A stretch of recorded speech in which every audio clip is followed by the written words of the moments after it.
নমস্কার। আজ গ্রিন আর্টসের পেজে সবাইকে গুড মর্নিং জানাই। আজকে আমাদের এর পরের সপ্তাহে আমাদের প্রোগ্রাম গ্রিন আর্টস স্কুলের অ্যানুয়াল ফাংশন, সরস্বতী পুজোর অনুষ্ঠান।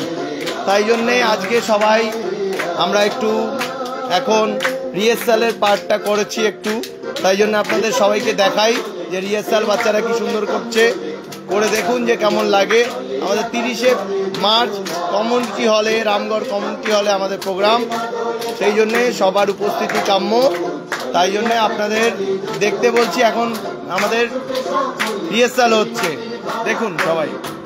সৃজা নাচ করছে দিতাং দিতাং বলে, খুব সুন্দর। সব বাচ্চারাও এসছে, সব বাচ্চারা এসে আনন্দ করছে। সেই জন্যে আমাদের গ্রিন আর্টসের পক্ষ থেকে এটা আমাদের বড় অনুষ্ঠান হয়, সরস্বতী পুজোর অনুষ্ঠান। সবাই দেখতে পাবেন, সবাই করবেন। Green arts Facebook page, green arts YouTube channel, green arts drawing activities. খুব সুন্দরভাবে আমাদের প্রোগ্রাম চলছে। সবাই স্বাগত জানাই। নমস্কার।